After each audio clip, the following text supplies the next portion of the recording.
Welcome to Unfiltered and Unashamed. We are here today I'm just trying to keep my shit together. Pretty much. It's adulting. I feel like we say this every week. It's been a week, but I feel like it just has been. There's no other way to describe that. So here we are. I'm together enough. Well, maybe we're just trying to come out of hibernation. I Snapchatted my daughter whose wedding is in like 3 months. And I was on a walk this morning and I said, I got the guns out hoping for some sun because as you can see, I'm glowing white, which is just that's just the way I was made. And I'm trying my best to just accept it. But It's hard. it's hard. It is hard because I really feel better tan. And it's really hard to accept things when they may not be the healthiest, but there are ways that you can alter them. For color, you can go sit in a tanning bed, or you could get a spray tan. So I've had this conversation with multiple people because I would love nothing more than to go lay in a tanning bed. Number one, that would make me a huge hypocrite in my line of work because I tell people all the time that they should not do that. Number two, I would just get flack, period, from my husband because he's always like, you say all the time, Sure. And so I would love to go lay in a tanning bed, but I'm really trying not to. And a spray tan, I give spray tans. I love them for what they are. They just are not always the fix. I mean, we're leaving town on a Wednesday. Wedding's not till Saturday. Yeah. And I just am not trustworthy of a stranger to do it for a wedding, for my daughter's wedding. If it was for a friend's wedding or something like that, it wouldn't be as big of an issue. But yeah, so here we are getting our shit together for this week. And we're here to kind of chit chat a little bit. We've been sending each other back and forth memes, videos, reels, of fad diets and all these things that we were infiltrated with. Yeah, I mean, there was just so much diet stuff growing up. There probably still is. It just looks a little bit different now. Because the expectations are different. Body, yeah. Well, I stand by. We were supposed to be like Kate Moss or Twiggy for a long time, and now it's more like Kardashian. Voluptuous. Yes and no. I think at the end of the day, though, it's still that flat stomach, toned arm. Don't have a muffin top. Like how dare someone see that I have flesh? Like you take even the thinnest of people and they sit down and they're gonna have a skin fold. Yeah. And that's hard because we were not sold that as young girls. We were basically shown images constantly that didn't exist. Well, because it got photoshopped out. Correct. I mean, it was there. Yes. It got photoshopped out. And so that's, it's tough. Or I will say I listened to the Girls Next Level podcast, and it's Bridget I can't think of how to say her name anyways, and Holly Madison, and they were talking about their editing or like things that Playboy did. And a lot of it isn't in those sorts of situations, not just nudity, but just period in magazines and high-end things. It's lighting, it's positioning, it is all the things. And so I know there's a girl that I've seen a couple times on Instagram where she says, she shows like her in this position and then her in this position. And it makes a big difference. What are you saying? I should sit differently? Well, I know. And then I was like, well, maybe I should just sit here with my arms out. Like, that'd be great, right? Nice little stance. But the one thing that really hit home with me is that I think I've done probably 9 out of 10 of all the fad diets and all the different trends. My weight has fluctuated my whole life. Genetically, I don't have genetics on my side when it comes to body size. And so I've done all of them. I mean, I think it started very young. I was young, probably 6, 7, 8, doing, oh my gosh, doing Jane Fonda videos with my mom. Do you remember Snackwell's cookies? Yeah. They were fat-free cookies. And I remember when all that came out, and then that was all of a sudden what I was eating. So yeah, it started young. Do you remember when McDonald's they went through a phase where they sold salads, and with your salad, you could then get a bottle of Dasani water because you don't want to drink soda. That's bad for you. So you would get your bottle of Dasani water, which was kind of still a new concept. This would have been in 2000, probably 2, 3, around there. McDonald's had these salads. I don't even remember if they were good or not, but you got your water, your bottle of water, but then you got a step counter.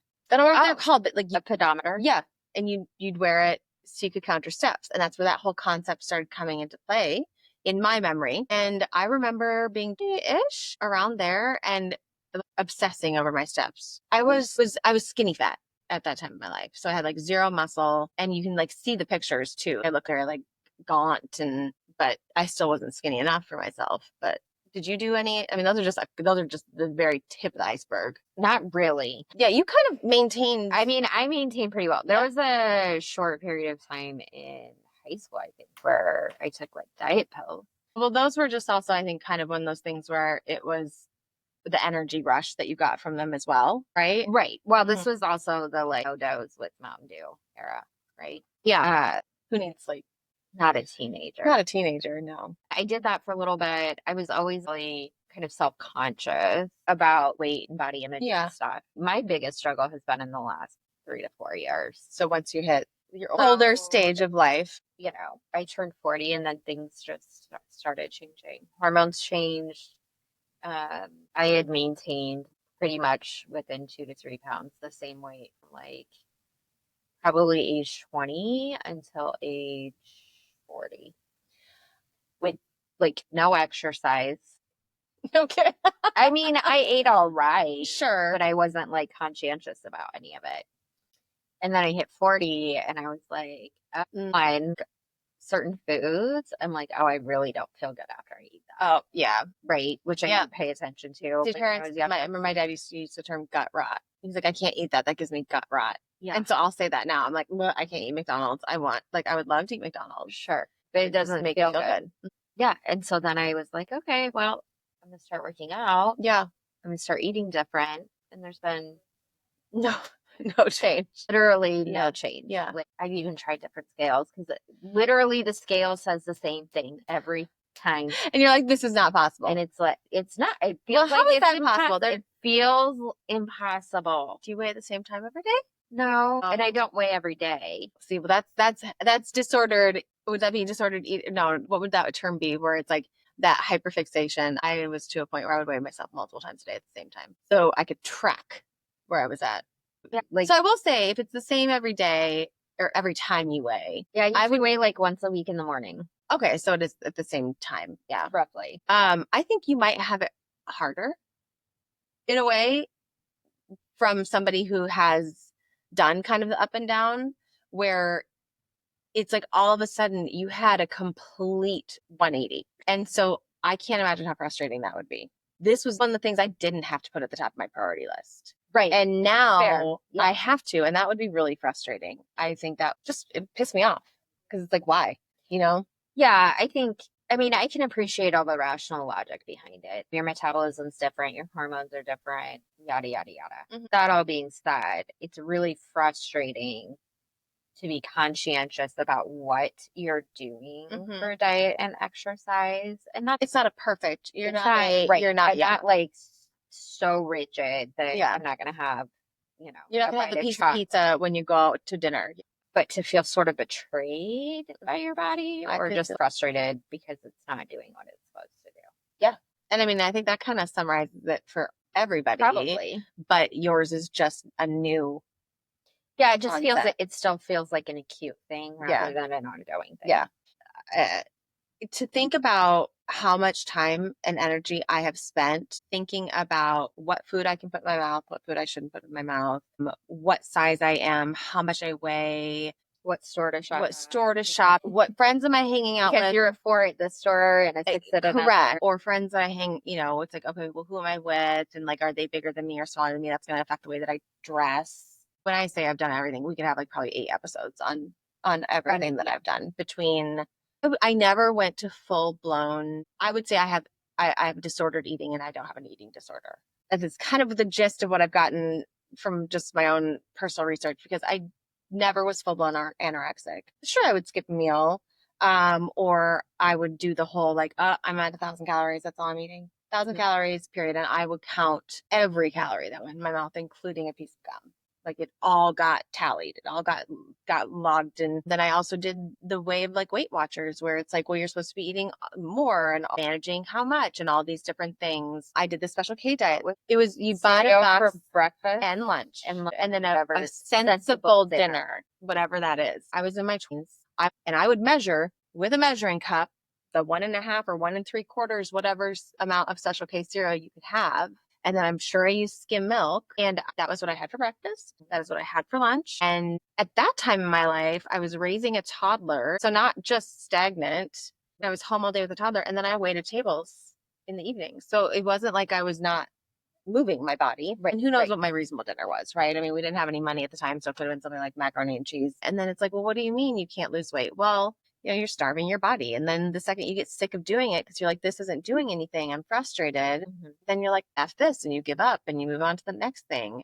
I did the HCG diet. That is basically starving yourself. On that one, I did lose weight, a lot of weight. I look back and I was small, but I was very, you could just tell there was nothing there. Yeah. And so then that's not great. Small, but not toned. They call it skinny fat. Basically, the only body tissue you have is fat and there's no muscle. So therefore, as women, as we age, that's the worst place to be in because, your bone density and it's just harder to maintain your muscle mass.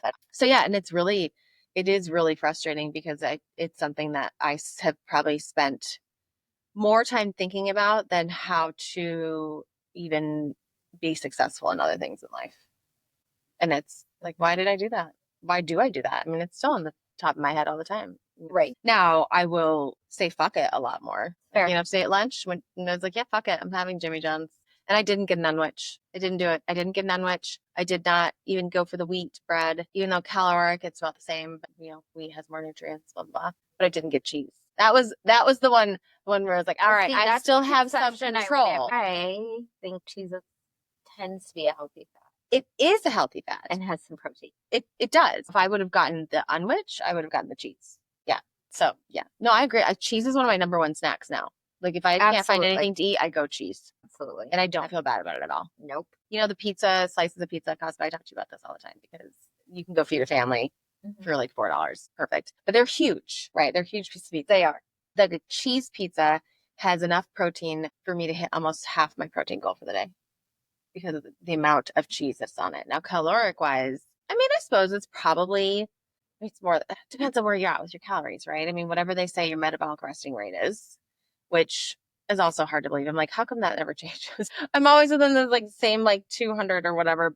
So if if I look at that, am I over that? No, but I also can't just only eat that one piece of pizza all day too. There are just so many different crazy diets that, I remember my mom did fen-phen. Fen-phen, did you remember that craze? We were young. Well, we were teenagers. We were teenagers. And I remember she was a completely different person on it. Basically it's speed, right? The phentermine, because it was two phens. It was phentermine and I don't know what the other one was because that's the one that was pulled from the market. Yeah, because you can still get phentermine. I've done that too. I've been prescribed phentermine for weight loss. It was along with the HCG diet. And so I think it worked in the way that it does decrease your appetite. But there are a lot of people who are really sensitive to it. It can give you rapid pulse and it can give you, it's basically an energy drink times a couple. It worked in the sense I didn't eat. At the time, that was my goal. And I got it and it worked. But it's not long term. Your heart can't deal with it either. They do EKGs when you're on it to monitor to make sure you're not giving yourself a heart attack. Yeah, see, then we're at the risk reward. Right. But at the time, my rationale was, well, they're checking my heart, so it's fine. Where really I should be like, why do they even need to check my heart? That didn't matter to me. I got to lose this weight. And it's so maddening. We had this conversation. It wasn't long ago with another friend. We were talking about basically comparing each other. How we were like, oh, I always thought that you had the better clothes, or I always thought that you were skinnier. It's like, holy crap, God dang it. We are never nice to ourselves. Not only are we never nice to ourselves, we all clearly have some degree of body dysmorphia because we each were like, no, I thought you two were thinner. Right. You see your friends and it's like, and yourself, you're like, and we all have similar, but also very different body styles. So you're not comparing apples to apples. Right. Ever. No. I've had body dysmorphia on both sides. I will never forget. And this is like COVID time, right after maybe the first major shutdown. And I remember seeing a picture, which not many pictures are taken of me because I'm always the one taking pictures. And I just was like, oh my God, I've gotten so big. It's like I knew it, but I didn't see it for what it was. And that was a shock. And then I have it on the other side daily. I'm always thinking, well, what can I do to be toned more, or what could I do to get rid of this loose skin, or what is this here? Why is that here? I don't want that there. But it's your body. Right. I had a mommy makeover consultation. I've yet to do it, saving up. But I had said, because I did 2 of them, you were there for one of them. I did go to one of them. And that one, I did talk about this. I was like, can we get rid of this? But then the other I one, can't remember what he said though. basically that he said that it's not normal fat tissue and that it basically wouldn't, that it wasn't really lipoable. I don't know if that's But I true. think if you're lifting and tucking, it might. Yeah, I don't know. Because the other doctor that I saw Different. didn't say that. So I don't know. But I had said to her, I was like, okay, what about my back? She looks at my back. She's like, well, it's normal.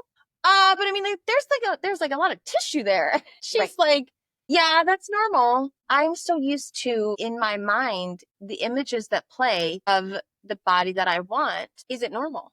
They're not normal images. Right. They're images that, again, falling back to what were fed to us in our younger years. And it's just crazy.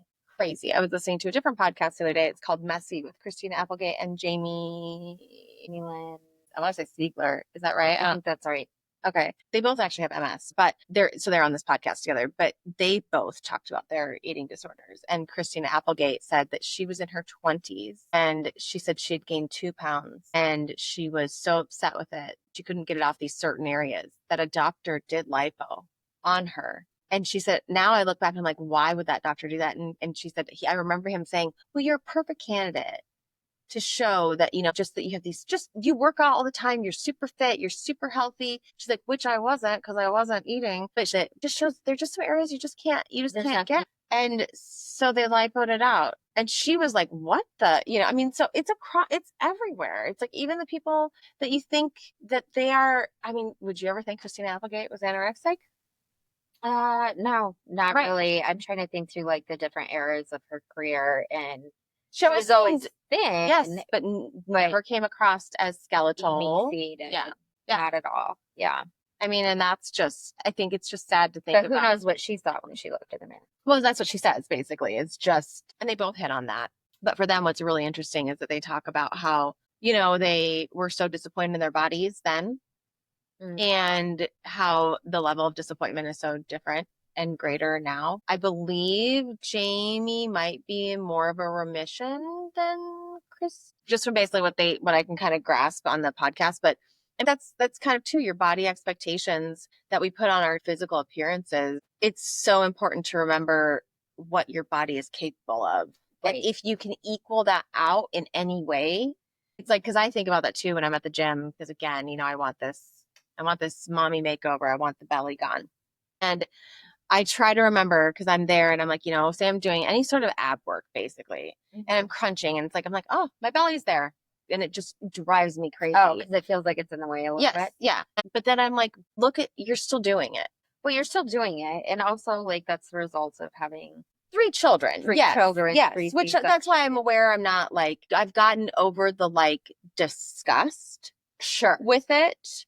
Not all the time, most of the time. I've gotten away from the disgust. Right, because you're trying to balance, like, look what my body can do. Yes. And can do. Yes, exactly. Right. How do I make it reflect what I want? Right. And, like I've always said, if I could just have a paper cutter and just lop it off, that would be great. That's not really how it goes, but it's not. No. That's why I got a little savings account going, just a little tucking it away here and there, and we'll see. When I do it, I will document it here, all the ins and outs. And then we can compare stories at that point. Yeah, I'll have a whole lot more. But yeah, I'm doing a whole shebang. You're doing a whole shebang. I did a little bit of a little nip tuck with a little sewing the abs back together. Yeah. So, which will be interesting too, because I remember you saying that they felt different. After. They do feel different. Yeah, and that's crazy to think about. And I mean, way less back pain. See, and that's interesting as well, because I feel like we underestimate how important when those muscles separate what it does. Yeah, because they either like separate over time or they separate because of like a pregnancy, sexual liver, what have you, and then you don't have the expectation. Right. That, you know what I mean? Like you've gone through this whole thing and you don't necessarily remember what it felt like. No, I have no idea when they were anatomically correct. Yeah, I think it'll be an interesting experience. Again, it seems so far out, and I have people say, "Oh, do you really need that?" Yeah, and No, I'm aware of what needs and wants are. But I still don't understand that concept of like why. And I understand they're coming from a good place of like, oh, you're Sure. putting yourself at risk or it's all this money. And so I get that. And I do appreciate those thoughts. I just also, when they come in and tell me, I bought a new car, do I look at them and go, do you really need that? Yeah. You know, and so I try not to get salty about it, but you know, I think that's also something too. They say you never know what people are going through. There are a lot of things that like even body wise, not necessarily extra skin or fat or whatever, but even scars or different disfigurations that people hide that you would have no idea that are there. And so just, you know, maybe when we think that we want to say like, well, why would you ever do that? Maybe there is a reason. And that's Right. good enough for them. Right. It's a reason that's good enough That for doesn't them. need to be your business. Right. Right. I mean, it's Mhm. hard. Naturally, I think we are just inquisitive and we want to know. Yeah, but I think there's ways to be curious without being offensive. I think everyone could use a. I mean, I think it rather than like, do you really need that? A really simple response could be like, oh, tell me more about why you decided that. Oh yeah, that would be a much better response. Yeah. Oh, I'm so curious. I've thought about that before. Tell me like, how you got to that conclusion or what you. Yeah. tell me what you learned about it. Yeah. Like that's so much kinder. It is really because it takes the bitchiness out. Yeah. Well, it takes the judgment out. Yeah. Right. Yeah. No one wants to be judged. I mean, that's the problem is that we all feel like we're being judged all the fucking time. Right. And it's so vicious. It's so intertwined and vicious because we don't want to be judged, but we judge. We judge. We're judging ourselves. Yes. Across judging each other. Yeah. We're really mean to ourselves. But I wouldn't say some of the things I have said to myself about myself out loud to anybody ever. Right. Which how fucking dumb. I would be curious to know how other people, even in different demographics, because it seems like a blanket statement that everybody has some sort of body dysmorphia or body discomfort or uncomfortable with them, who they are, what they are. I'm across the board. Yep. I'm just curious. Is this like this everywhere? Is it just a United States thing? It just is curious to me. Where that comes from or if it's come from something here or that if it's just human nature. Probably there's some degree or it's human nature, biological need for survival and maybe to procreate and some of that, right? Yeah. So there's like a drive to be a certain attractiveness. But I think at different time periods and maybe with a different culture, what's considered attractive is different. There was a point in time where, you know, if you were overweight, that was a symbol of wealth. Right. Because you could afford to be. All the food. But question is, what was overweight? Right. So we don't know because could overweight be where, you know, someone who's in a size 12? Or, I mean, and also people are different sizes then overall. Right. Right. Yeah. So it's really hard to compare because when people say that, look at what, you know, it's like, well, but you don't know what was big. I mean, just because they weren't a sack of bones. Right. Because I don't know what it was like then. Was it really that hard to come by food? I mean, you're thinking you're not going to the grocery store to grab your milk and butter. You either have to have your own livestock or you have to trade. You know, it was a totally different, obviously, thank God. Because I feel like sometimes people say that, and this is where my fucked up brain takes me, is I'm like, yeah, but how big were they? It is a fair question. Because again, you're comparing two totally different. You have to look at percentages, right? Sure. Somehow, I mean, you have to like calculate like this height, weight, or something to get a percentage. Yeah. Which again, with the height, weight, between different places. One thing that needs to be abolished, along with the physical fitness testing at school, is the BMI. Thank you, the BMI, because it's bullshit. It's bullshit.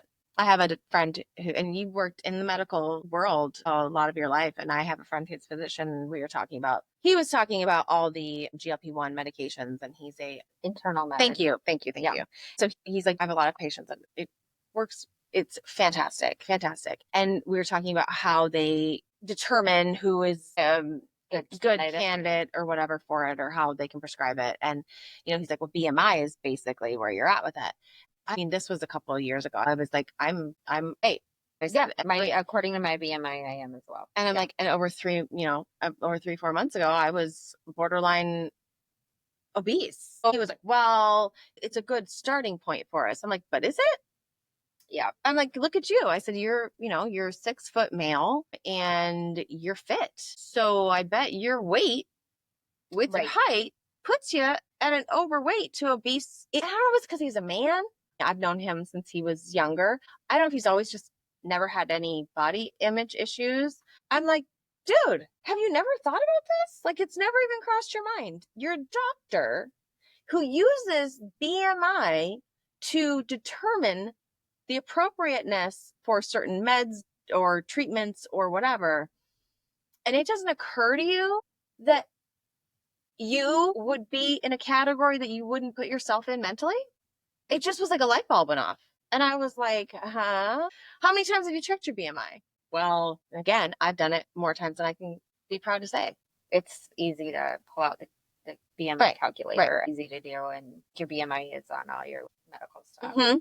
And it's like it has your height, weight, Yeah. BMI. Yeah. I'm in the red now. right. It's bonkers. By like 0.1%, but I'm in the red Right. now. And I wish it would go away because it is, I But I understand. think your friend just is like, nah, this is just the standard we use. And that's basically where he was at. Probably like just never questioned it Yep. because it's a measurement regardless of how accurate it is. It's a consistent measurement that all medical people use and take. And so it's a common language. Right. Well, along with for losing them, weight. whether it's accurate or not. Right. Right. Along with them suggesting weight loss to fix a lot of health problems. I mean, immediately, number one is, well, have you thought about losing a couple pounds? Again, I've experienced it. I've listened to different podcasts about it. I've had many people talk to me about it. And it's just like, I get it. Maybe we would be healthier if we lost a few pounds. But, the fact that my right shoulder is on fire has nothing to do with my weight, but they will also throw it in there. We can talk about this today, but I think we also need to, address your weight. And it's like, what? That's not what I'm here for. Okay, so this just popped into my head and it's just dawning on me as I'm thinking about conversations that people have with weight and appointments. I don't like to take my youngest puppy to the vet. Why? Because she's like 2 pounds overweight. Now, she's a small dog. Sure. She's like around 20 pounds. Yeah. But she's like 2 pounds overweight. And they say something about it? Well, I literally have her on lower calorie dog food to try and lose weight. Oh my God. We judge our dogs. And it just dawned on me. Yeah. How much thought and energy goes into me. Yeah. Wanting my dog to be fit. Well, now I have a breed that's like prone to pancreatitis that has trouble processing lipids and that sort of thing. So there is underlying nutritional health. Like it isn't just about her activity level or whatever. Right. Some of it is just about that breed does not process fat well, etc. And then that gets expensive. I can't imagine. Yeah. That really gets expensive. I've been there. But every time I go to feed my dog, you think about it. I think about her weight and how she's still not losing weight somehow. I get it because my daughter has a dog and they have always been very, I'm insane about it. They are too. Like the amount of walks that she gets, they've been very diligent about it. But I remember this dog, she doesn't have a long coat. So it's like you can see her. And I would look at this dog and be like, the dog needs a little extra treat here and there, right? And she's like, well, but the vet says that she could still lose a pound or two. And I'm like, yeah, I don't want to see my dog's bones. Yeah, no, you can't see her bones, but there should be just a little bit of definition towards the back. Yeah, and there's just not. And butterball. I don't know. I because my daughter's always like, well, they want, we want her to be healthy. I'm like, I get that. I totally get that. And you want to give them the best health outcome that they can have and for the most longevity of life. But it's also, holy crap, like how much energy and time are we going to put into making sure our dog stays fit? Yes, my dog he gets his daily walk. He gets his 2 scoops of food a day. I don't really think much past that. He gets his special treats, but when we were at the vet the last time, they actually said, well, he is just a lot of fur. They judged my dog immediately for being fat. And That's what I said. My dog eats organic. I don't eat organic. That's right. Yeah. It's because you have someone saying they're overweight. Again, like going to I have a lovely primary care physician. That's nice. Yeah. Who is very much like, you're doing all the things. There's nothing else you can do. Like, you're like, you're just going to have to accept it. And like, oh, I'm not even going to pay attention to your BMI because it doesn't matter. Yeah. You know, so I feel like I've never once gone into my primary care physician and felt judged ever about that's anything, awesome. which is awesome. And I'm so fortunate to have her. And I wish everyone could see her. Yeah.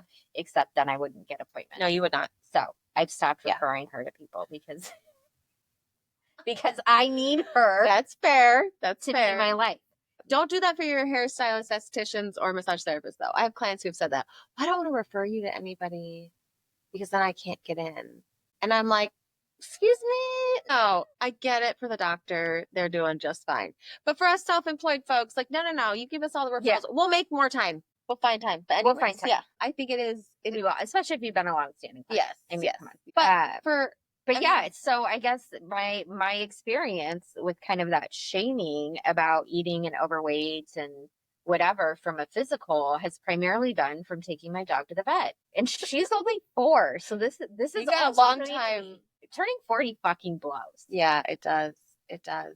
It's hard. I mean, there are so many things when it comes to like weight and just aging. And now the dog, I love her so much. She's a fatty fat with her 2 pounds. Well, but then a little dog that is, you would say, oh, it's a lot of weight. Yeah. Well, it's 10% of her body weight. She Yeah. always had 20 pounds. That's crazy. But I mean, I guess the dog that you need is the one that you get at the time, right? She's a little extra to love. And now I'm a little extra. It's about time. I've waited all these years. No, yeah. Listen, I do feel some level of ridiculousness about myself for being upset about gaining a few pounds. I mean, I get that, but I do think there are pieces of me where I'm like, oh my God, you're so fucking annoying to other people about this. I mean, whatever. I think, but it's not like anything else. It's basically you gained this weight and that is part of your aging process. And that fucking sucks. It's not any different than, somebody whose hair all of a sudden starts to fall out.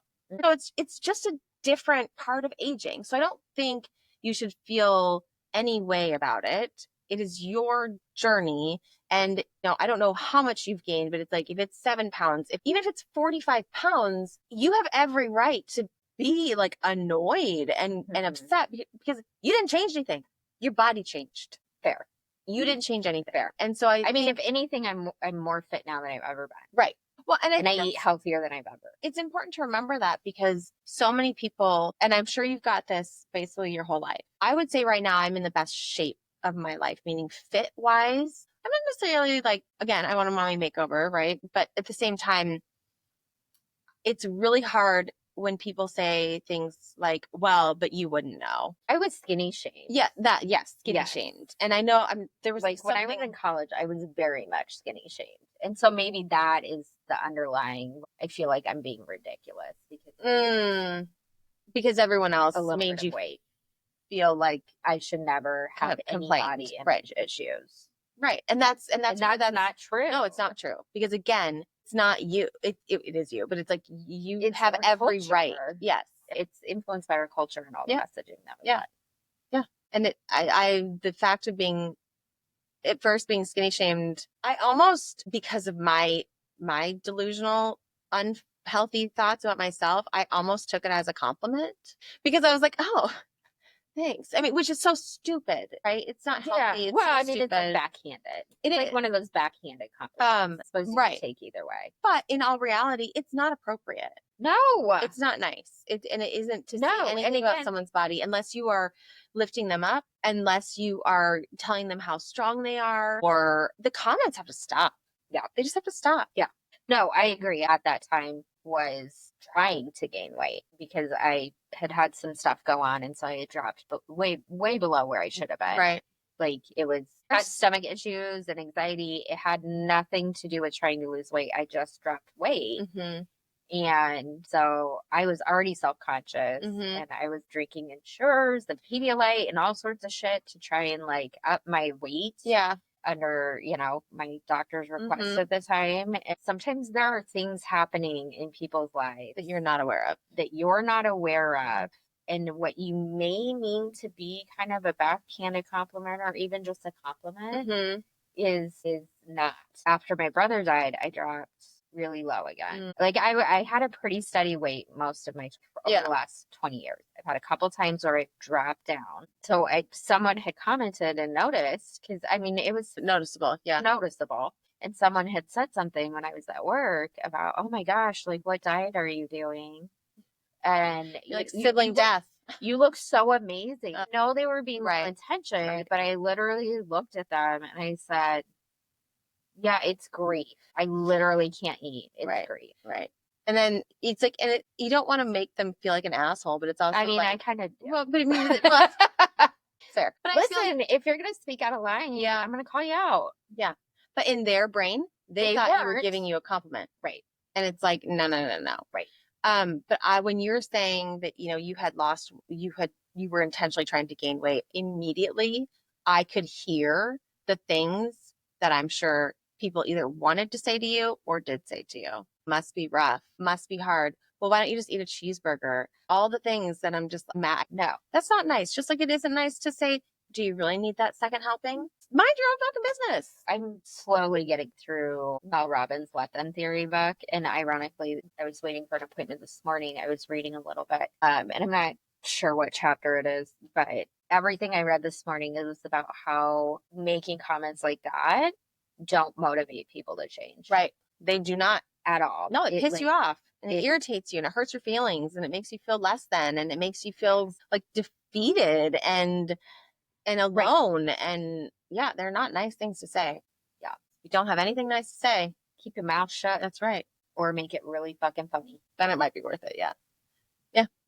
I feel like we kind of intended on hitting a couple different topics, but I think again, we could probably spend days on this because I've had, a whole life of it. Mm-hmm. And I mean, and I think this is a great thing to kind of close on, is that it started with me saying how I've done all of these things and it's been my whole life. And you said, well, I've never really had that problem, but that doesn't mean that you had it easy. Right. And I think that's the point. But it all has a body image issue. But immediately in my head, it wasn't, it hasn't been a problem for her. Like, these are things she doesn't understand. And you don't understand my exact path of it. Right. You had your own. And we all do. And to not sit there and, again, I think just by nature, people judge, but take the fucking negativity out of it. Stop comparing your experience with someone else's experience. Mm-hmm. Because I can appreciate someone being like, oh, it must be easy to eat a cheeseburger. Mm-hmm. Like, I can appreciate the headspace that's coming mm-hmm. from. Mm-hmm. Right. But when it's you have your own stuff that you're going through in your experience, but that doesn't negate my experience. Right. And none of us it doesn't make you feel good. I was going to say none of us feel good about it. Yeah. But because I know it's like, I don't want to be the person who is constantly grumbling about, you must have it easier, or must be nice to be able to always the idea that someone count your calories. Well, the idea that somebody can go from season to season and not have to buy different pairs of pants was an odd concept to me. I was like, what do you mean? You can go put, like, you wore those last winter. Yeah. Like, oh, I can't do, that's a rare thing for me. Like, it just was never part of my life. But see, and I'm in the opposites, right? Like, for 20 years, I wore the exact same size. Yeah. Of everything. And so now you're like, what the And fuck? Now, yeah. I mean, unfortunately for you, you don't have a whole different clothing store of sizes in your closet. That's the downside, right? I mean, so that was the plus. It's the plus side for me, downside for you. Because again, I don't want to be doing this, but it happens. It's an expectation of mine. So there can still be frustration there and hurt and whatever, but I truly don't think it is as aggressive as what you're probably feeling. Yeah, I don't know. Maybe I don't know. And I'm not downplaying anyone on the other side. I'm just saying that would be really fucking irritating. It's a little irritating. Yeah. Or a lot, and that's okay. But it depends on the day. Right. Some days it's hard to irritating. Right. Yeah, that's very true. So, well, I think we'll kind of finish up there. And thank you for joining us today on this body journey. And again, I'm sure we'll hit this again because I feel like it's very relatable and it's a topic that everyone has their own opinion on and their own journey with. So Make sure you follow us on Instagram at unfiltered.unashamed. Subscribe and find us on YouTube at Unfiltered and Unashamed, and then on Spotify as well. And make sure you follow us there. The likes and the follows and the those are numbers that are key. So we would appreciate you taking the time to do that. Yeah, you can send us feedback, questions, share your stories using your name or anonymously, however you choose, by emailing us at unfilteredunashamed@gmail.com. So with that, everybody, we hope you have a great week. Bye.